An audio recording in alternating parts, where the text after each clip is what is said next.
Welcome to Big Blend Radio's Wine Time with Peggy show, featuring Peggy Fiandaca, who along with her winemaker husband Kurt Lawrence Dunham, owns and operates LDV Winery in Arizona. Welcome, everyone. You know, this is the season of Thanksgiving, and we're getting into the major holiday season. So talking about wine with Peggy is always a good time, but this is especially good because we're going to talk about state foods and pairing them with state wine. We have a special guest, Darla Hoffmann, joining us. She's the owner of About Wine and Travel. I encourage you to go to her website, aboutwinenaz.com. As always, go to ldvwinery.com. And you know why you also want to go there, not just to keep up with events and listen to podcasts, learn about the wine, but you can get wine delivered. It's that season of wine delivery. In fact, I might even get interrupted for a wine delivery where we are right now. So anyway, welcome back, Peggy. How are you? I am doing fantastic. It's finally not as hot and we're below 100 and we're happy here in Arizona. Awesome. I see Yes, that, here, here. I've been watching you guys like food and wine things. It's like the tasting room is like nonstop. It's like it's in a restaurant now with wine. It feels like there's an event, there's an activity every day. It's like Whatever it fun. takes to move wine, I'm in. So She's just like, let's have another party. Let's have another party. Well, Darla Hoffmann, welcome to the show. How are you? Great. Thank you so much for having me. This is fun. You know, you and I have corresponded, I think, on Twitter over the years, and then also through the International Food Wine Travel Writers Association. And finally, we get to all connect. And it took a wine person to bring us Yep, together. And Peggy is one of those people, you do yes, bring for sure. people together. How many people have made friendships going to the tasting room?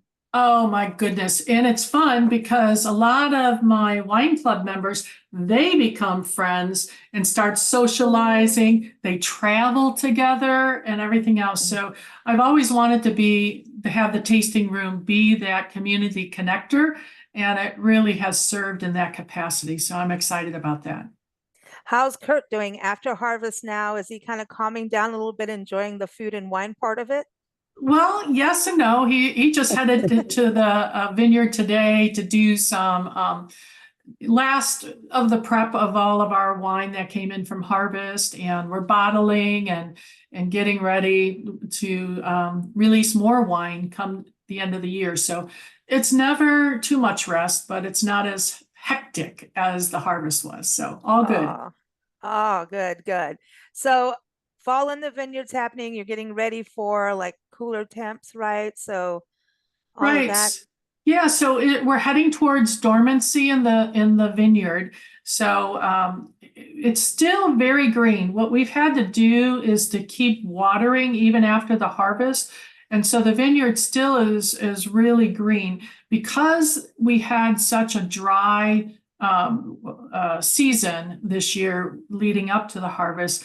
We wanted to make sure that the vines are really hydrated and all the way down to the roots. So we've kept watering until the first frost. So I anticipate the first frost to occur probably the early part of fall or excuse me, early part of November. So it's coming. It's been getting down into the 30s, high 30s, 40s, but not a frost yet. So probably first week in November, second week in November. Definitely by Thanksgiving, we'll have our first frost. And then Wow. dormancy really starts at that point. People may not realize that about Arizona. I wanted to ask that about Darla. Darla's a sommelier. She's certified. She's got all kinds of certifications of wine. And so she definitely loves wine. Obviously, when you start doing all the geeky stuff on that, the science and understanding. But I know you do a lot of education, you teach, but you also travel right, talking about wine and started this state food and wine pairings, which I think is exciting. And we can talk about how that can be incorporated at the Thanksgiving table, the holiday tables and parties. But with all that you do and also being based in Arizona, do you find people going, well, I didn't think Arizona could have wine. Oh, that they're going to have dormancy, like, how can you have cactus and vineyards in the same place? Yeah.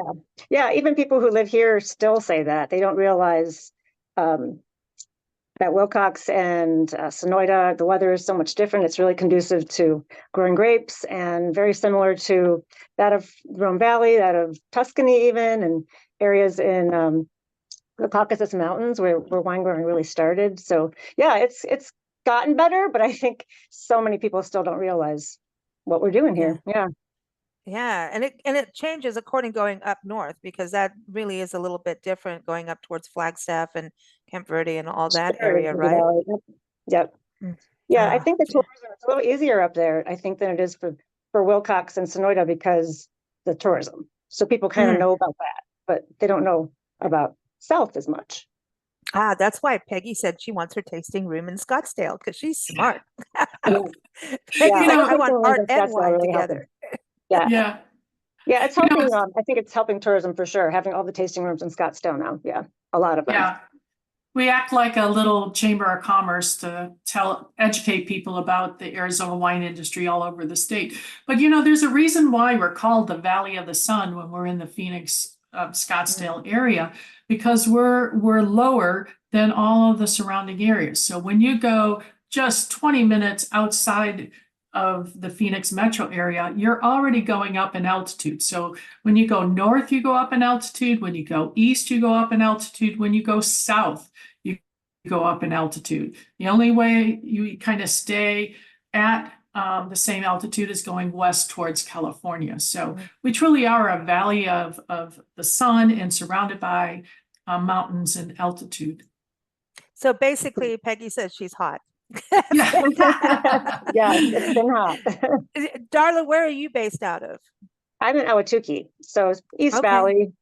Yeah, about closer to Tucson than if I was in Yeah. Scottsdale, I'm kind of more east. Yeah. So yeah. Nice, nice. And we love our Tucson region. And I think what's great about Tucson is they can go to Scottsdale, and the folks over there can go to Wilcox and the winery region where Peggy is there. So Tucsonians, you have no excuse. I'm just Right. Yeah, they're Yeah. so close. They're so close. I think it's getting better with different transportation getting down to the vineyards too now. Mhm. People are Yeah, learning more. and it makes sense with Tucson being the UNESCO gastronomy capital. Come on, that's a huge deal. So the more local wines that they could be pouring, the better as well, So just to get that out there for international tourists. And so the whole campaign that you have of pairing state wines with state foods, how did that come about? Yeah, this has been a fun year. So it kind of came about. I been writing about wine since 2016. Actually, my first article was written on Arizona wine gaining recognition. But I write a lot about food, and wine while I travel and the different regions. And my husband and I were on a walk. Actually, it was that simple. And I said, I'm trying to think of something I can do a project for the year. This was in, I think, January. That is something different and interesting. Maybe people haven't done it before. And he said, well, you always say that every state makes wine. So I said, yeah. And he said, well, every state, has a state dish. So why don't you see if you can collaborate with wineries all over the states and see if you can do like a project. So I'm like, this is awesome. I love it. I So know. I'm like, I want to do it.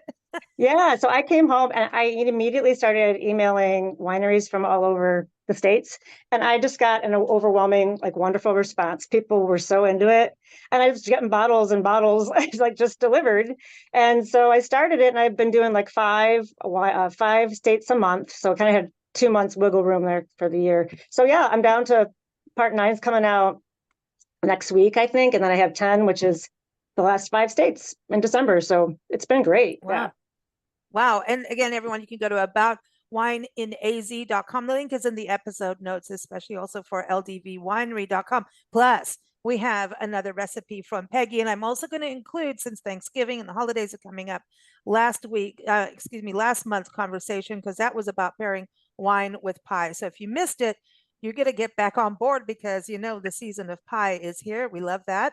But Peggy has a recipe for machaca beef chimichanga. Chimichangas, I think there's rumors that chimichangas actually come from Tucson. There's a rumor. It was the Arizona state dish, which is what I paired Yeah. with it. But yeah, it was, I guess, the legend has it, whether it's true or not, there was a burrito that fell in a deep fryer at El Charro restaurant. And that's kind of how chimichanga became in Tucson. Yeah. Somebody had too much wine in the kitchen. That sounds like my style of cooking. I'm not sure if that's So, true, but yeah, I want to get into all that, but I think, Peggy, your wine term of the month really goes with what Darla is doing, and then we can get into the chimichanga, because I think that it all pairs together. Absolutely. That's why I chose it. The term of the month is American Viticultural Area, AVA. And so there are these AVAs that are designated by the federal government, and it really provides a designation for the type of appellation or origin that can be used on the wine labels. AVAs are determined based on what the grape growing region and the specific geographic and climatic features influence or distinguish that particular region, and how it affects the grapes that are grown within that area. So you'll see on a label a lot of times Napa Valley AVA or Sonoyta AVA, which is in Arizona. We have 3 AVAs in Arizona, and the most recent one being the Wilcox AVA. And it just is, you have to, in order to establish an AVA, quite a bit of research and documentation of the soils, the grapes being grown, the uniqueness of the terroir, which is another term we've talked about in the past. And you have to document that and submit that application to the federal government for a designation. Where I am, we're in the Chiricahua foothills, which eventually, hopefully, will be an AVA, because our terroir is very different than the Wilcox AVA. That's why we did not want to join that AVA. Our soils, as I've talked about in the past, are volcanic soils, and our soils are not the sandy loam that are predominant in the Wilcox AVA about 45 minutes from us. So, one of these days we'll get our act together and finalize our submittal of the AVA. But there are 275 AVAs across the country that are currently designated. Wow. Of course, California has the most at 154 AVAs in California, and always are coming on, new AVAs are coming on every year. When I was doing a little bit of research, it was interesting that there are multi-state AVAs, and there are 17 multi-state. So they cross, several of them up in the Washington state area, that cross boundaries of state boundaries. I found that interesting, but yeah, it's a marketing tool. It also provides the designation where the uniqueness of those grapes are from. See, I know your city planning is going to come into power here. She's going to be on, we're going to have our own AVA. This is good. Well, it's interesting about the crossing over of state boundaries, because even Finger Lakes kind of shares over with Canadian wine section areas, you know. So, but they do ice wine over there. So that's a whole other world. But, some of those wineries I saw up in Oregon, Washington state, crossed over into some little areas like near Wyoming. I don't know if they quite crept over, because it snows there. In Idaho, they do. Yeah. In Idaho, because we're right on that border this winter, and we're like Walla Walla actually crosses over. Yeah. Okay. You just wanted to say Walla Walla. I love Walla Walla. So Darla, when you started this project, I mean, obviously you had to really start digging in. I know, being a sommelier and a wine specialist, certified wine specialist, you had to learn all this stuff and geek out on it. But when you were doing all that, getting into the viticultural regions, the AVAs, is that whole part of it for you, and going, okay, what are they eating in this region, for you? Well, and not all of them are in AVA regions. Most are, I guess every state has some. But yeah, I think what I did was look up what that state kind of, either they had a state dish or a popular dish if they didn't have a state dish, because not everyone has one that's designated. So yeah, that's what I would do. And then I would reach out to as many wineries as I could. And once we responded, we would kind of collaborate on what wines we thought would work that they had. And yeah, so different. There's French hybrids, American French hybrids all over the place, especially up in the northern regions, like Minnesota, Wisconsin. Not wines I've ever even tasted. So yeah, we did a lot of different pairings with all kinds of different foods, interesting different foods. Yeah. What happened in Alaska?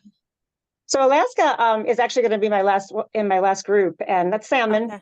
So salmon that's going to be a pretty easy one. Yeah, they sent me a sparkling, so I think it's going to go really well. Yeah. So they have sparkling, and then Hawaii. What was Hawaii like? I'm like fruit wine. Yeah, sparkling. Hawaii is actually in my last 5 too, and they sent me a wine to go with ahi poke. Okay. So yeah, that should be a good one. I'm glad that I'm at this phase where there's some healthier dishes, because some of them were pretty meaty, cheesy. Hey, bring it. But I'm surprised I didn't have a heart attack this year. Just give me all the cheese. I was going to ask too, New Mexico, has wine out in Southwest New Mexico, like Las Cruces, and those areas have wine. And I feel like Arizona and New Mexico should buddy up as a giant wine, for wine folks, wine lovers, to do like epic, road trips between the two states. Yeah. Southwest food and wine tours. Yeah. Yeah, because it's not far. I mean, you're not far, Peg. Well, to me, nothing's far, but I do think it would make a really cool road trip, because there's parks in between. There's, got Hatch Chili's up the road. So, and then they've got the Pisco Cheetos over there, these big cookies, which I love, that have anise. So I was wondering, like, if you have a cookie that's kind of anise, like a sugar cookie with anise in it, would a sparkling go with that, do you think, for a biscuit? Because they were pairing them with sherry when we were there. I don't know what you would do. Cookies with anise? Yeah, it's Pisco Cheetos.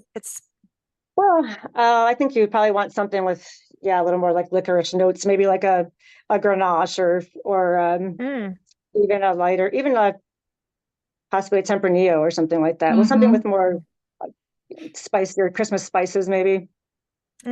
See, this is what I think, with Thanksgiving and the holidays coming, and people like now order wine now, like do it now, like, represent your state. And so when you have, and there's cocktail parties and everything, but it's so much fun to have a wine tasting party, and then, pair the appetizers with it, and everybody, it could do it like a big potluck wine and state food and wine pairing, and at the Thanksgiving table, like if everybody's like, all right, everybody bring a bottle of wine that represents your state at the table.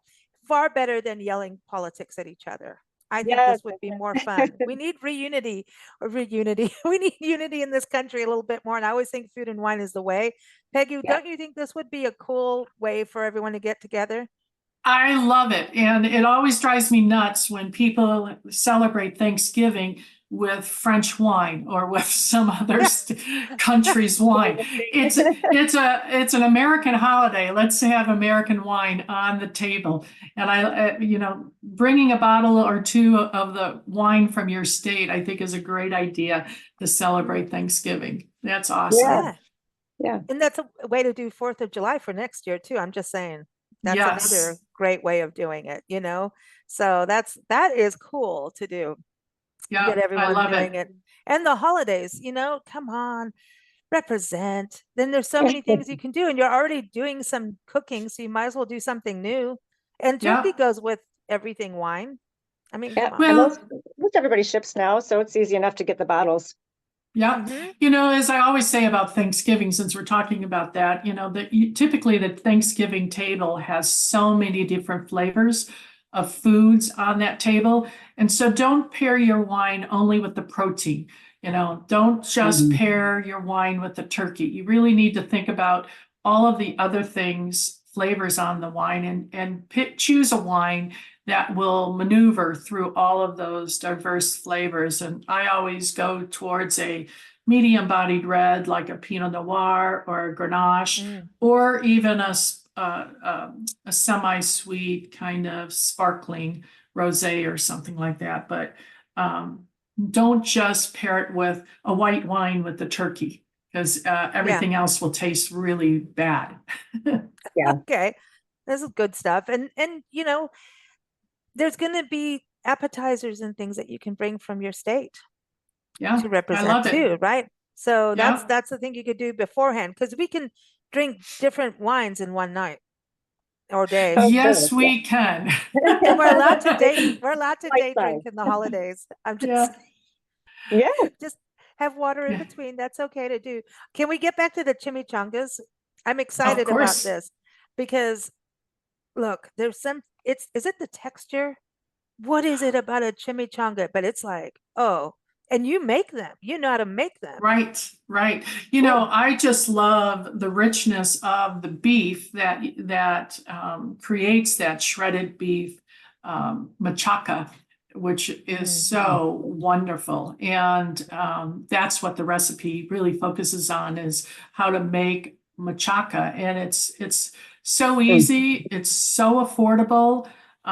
You put it in a chuck roast or eye of round, which is not a very expensive cut of meat, but it does need to be cooked for a very long time. I love, as the recipe calls for, we grill the machaca, or excuse me, the meat first to give it a nice char on the outside, which I think adds a lot of flavor to the machaca. So we grill the big chunks of chuck roast or whatever it is you're using on mesquite. And to get that char, it's not trying to cook it through. You're just trying to get a nice char on the outside. And you can do that in a skillet too, if you don't want to grill. And then it's just slow cooking with the chilies and the onions and everything else in a slow cooker or in a crock pot for 3 or 4 hours until it really, you're able to pull apart that meat with a fork so that you can turn it into the string meat that then makes a wonderful chimichanga.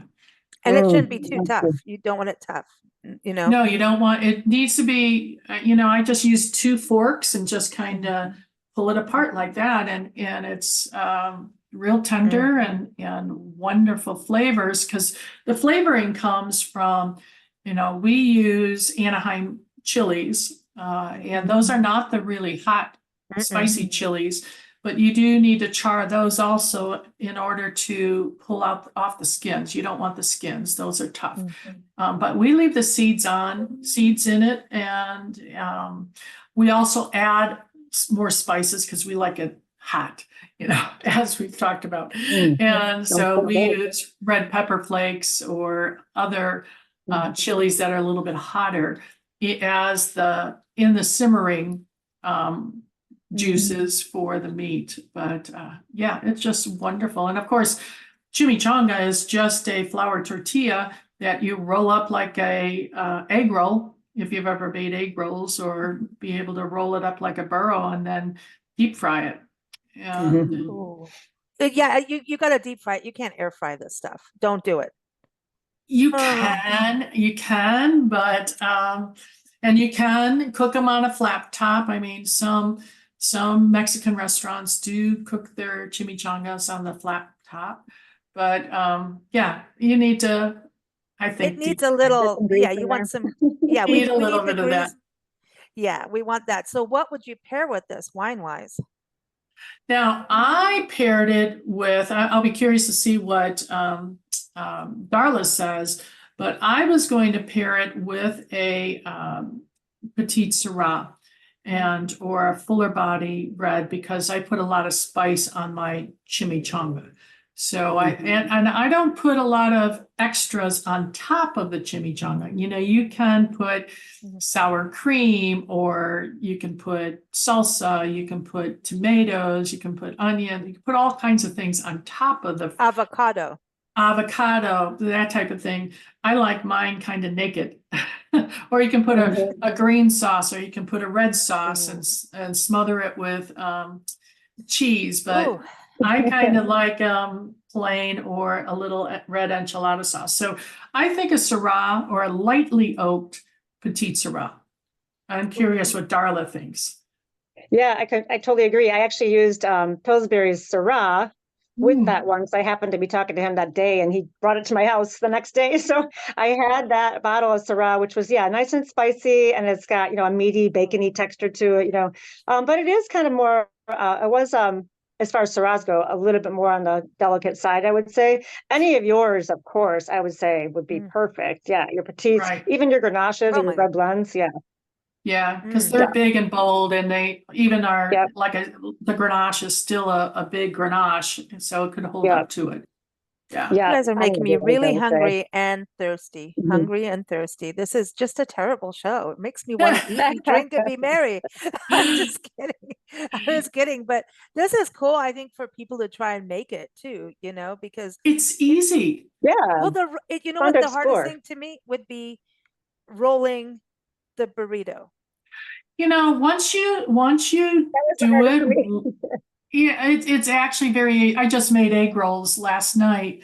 And I was thinking about, this is just like a chimichanga, they're easy to make. The key is not when you're putting the meat on the inside of the tortilla, it needs to be not wet. So you don't want a lot of juice in the interior, because that'll break through the tortilla. Just like when you're doing an egg roll, you want to make sure the filling is drier so that it doesn't break through the egg roll wrappers. So that's the key is you don't want a lot of juices on the meat when you're putting it on the flour tortilla to roll it. But they're actually Do you very roll it easy. in the middle? Do you put it in the middle? Okay, it's Put it down round, a little bit. obviously. Yeah. So you put a pretty big spoonful, couple spoonfuls in the center, I think I say in there about an inch away from the bottom of the tortilla, or inch and a half, and then you roll that bottom over top of the meat, and then you do the sides over Okay. that. And then I always wet the rest of the round tortilla so that when you're folding it, it starts to stick to the bottom. And then when you She wets it with a little bit of wine. yeah, but then when you go to fry it, make sure that you put the chimichanga where the seal is, the last seal, down first, so that makes sense. that closes Does it. it open up? It'll Yeah. open up otherwise, but it's I want very this. easy, and it's an affordable dish, easy to make. You can just put it in the crock pot and leave it alone until you're ready for dinner, and then all that you have to do is fry up the little or the burritos. Now, can you take the meat part, right, and take leftover turkey from Thanksgiving and spice it up and put it in there and make a turkey chimichanga? Of course you can. Yeah, of course you can. I love Mexican food because it is our leftover for anything. So everything goes into a taco, in my opinion. So anything leftover, all of a sudden becomes a taco the next day, be it chicken, pork, leftover mushrooms. Anything goes into a taco. Same thing with a burrito or a chimichanga. You can mix it if you're a vegetarian and you don't want the machaca. You mix it with rice and beans, whatever you have left over the night before, and then just roll it up, and you can deep fry it or not. Just turn it into a burrito. But you can be Willie Nelson and roll it up and smoke it. That's interesting. Still, he knows how to do a burrito. He knows how to do a burrito. That's what I was thinking. He knows. I don't know about the pairings anymore, but he knows about the burrito side. But the turkey I think would be cool for something different for a Thanksgiving, leftover. But you'd have to really spice it up because turkey is kind of bland. And when it gets buried into something like a chimichanga, it'll get lost. So I would definitely spice that up in some way, or mix it with something else, a spicy rice or something like that. Salsa. And then of course salsa. But Lisa, I have a question for Darla. I'm curious. In this project, what was the most interesting state foods that you had to pair wine with? Good. She said interesting. That's perfect. Yeah, it was surprising how like I said, so much meat and cheeses in some parts, and then seafood. It was kind of regional too. It kind of went along that way, through the West Coast to the middle to the end. Some of them were similar, but I think some of the weirdest, like maybe the weirdest, what it was, Kansas had mashed potatoes over chicken soup. So that was kind of a Chicken big soup. carborama. Yeah. Wow. It was interesting. They sent me a treminette though, semi-sweet treminette, Gervitz Okay. crossing, and it worked. Yeah, it Okay. did. Yeah, I think most of all of the states did right by their pairings, even if it wasn't like my favorite. Or I think the pairings they really did a great job with. Yeah, Oh, so there I was want to some. know about Arkansas because Arkansas, I've done questions with like Arkansas is interesting.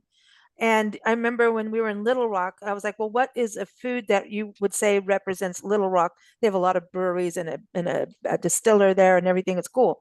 But it turned out one guy said it was pimento cheese. It was a cheese dip. Yeah, they had a cheese dip. Really? It Yeah, was? I guess it's big there. I suppose that's what they do. Yeah, cheese dip. So just like a very plain, like Velveeta cheese melted with like pimentos in it, and that was Yeah. their main dish. Yeah, That's what Little Rock was saying. But like melted, yeah, pimento. That was their thing. How yeah, interesting. Wow. yeah. Wow. So a Because lot would and go then with but that. But yeah, yeah. I mean, yeah. a So that lot of was it. states are becoming known for certain things. You have the battle of the um, Mhm. ribs, from different Yeah, states Kansas that they City say, was that. Kansas yeah, City, yeah, in Texas too. But when it came to that, when there was like two pork loins, like Indiana and Iowa, things like that, I had to kind of pick something different that was a runner-up, second dish that maybe was still as popular. So that had like Texas, I ended up doing chili con carne instead of ribs for them because Kansas City already took the ribs. So yeah, Mhm. definitely there was rivals What all about throughout. Louisiana? Because I've never had wine from Louisiana. Louisiana was probably funny that you ask was probably my favorite pairing because they had Really? yeah, I was pretty surprised. They sent me a hybrid Blanc de Bois of theirs, and it was to go with jambalaya, and it was mm, really good, really really good. Yeah, the seafood, the Huh. salinity of the wine, and the seafood, and then the spiciness, it just worked really well. Yeah, they did a great job. It was Landry Vineyard. wow. Yeah, Oh it yeah, was. What yeah. what Hmm. about Florida? What is the state food of Florida? Yes, key lime pie, which was my Of first course. time making it. And it was really good. And they sent me a key lime sparkling. So it was Mm, on its own, it was really, really acidy, but with the pie, it worked. It was just a really good marriage Huh. and it worked out really well. Yeah. Did So it you that was come fun. across fruit wines while you were doing this? Any fruit wines? Yeah. Because A few. yeah. That was one of them. Yeah. Most were grapes or like Vermont was maple wine and grapes. So some were hmm. like that. Yeah. Some had Huh. different mixes, but most were grapes. Yeah. Wow. So what's your next big project? I mean, are you going to do cities and their food? Yeah, I don't know. I was thinking of something maybe international, doing some kind Mhm. of, picking a country like Croatia or something and finding some different cities and see what they do and see if I can kind of collaborate with some wineries over there or something, overseas. I would love She to do wants to go something. global. Yeah. Yeah, some kind of project like that. It's fun I mean, I've interacted with it's hard to write about for me to write without talking to people or having been there. So for this project, I at least communicated with everybody, but I didn't get to go everywhere. But I felt talking to all the wineries and stuff really helps because you just get a connection and Hmm. feel for what they're all about. So I would have to arrange something like that. So I've done that with certain countries before. So Uh-huh. that's what I'm kind of brainstorming in my head right now. We'll see how it goes. I think it's awesome because you're showcasing America has wine in every state and which Yeah, is important for people to understand. And, we've got the typical places. And then if you go, global, you get to represent America. And right. you And they have want to us do to know. Arizona, right? You got to take Peggy overseas. Yeah. But But they want us to be, they want us for retail purposes. So they want us to know what they're doing and we want them to know what we're doing. So yeah, it works both cool. ways. Very cool. And then there's Mexico. Yep. Mexico, Yep. Guadalupe Valley, There Oh, are Oh, definitely good wines I coming from there. just Yeah, I just hosted a group of Mexican wine writers, visitor writers at the tasting room. And we talked about the Wow. growing wine regions. And they were Yep. pointing out some very up and coming areas in Mexico that are now starting to produce some really nice wines. So that would be a fun neighbor of ours here in Arizona to write about their wine regions and the commonalities, because I know I hosted a bunch of farmer slash wineries from Mexico up at our winery a couple years ago. And they Ooh. were this wine region was just getting started. They're about 4 hours south into Mexico from where we are located in southeastern Arizona. And they were we were teaching them about our vineyard practices and things like that. So there's some interesting wine regions that take a look at in Mexico. Definitely, definitely. It's I fascinating think so because of too. even how they do their tequila, in one region. They understand single estate. They understand that kind of, integrity to the land.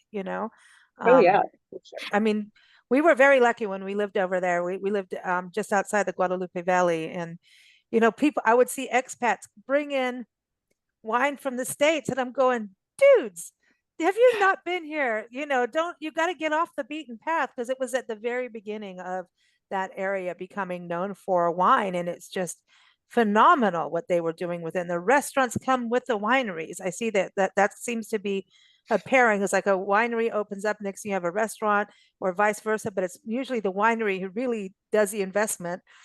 I'm just saying. And Yeah. then here comes lodging after that. So it's kind of this really cool thing that wineries do in creating regions. So this is Mhm. exciting. Well, my gosh, ladies, I'm hungry. Are you?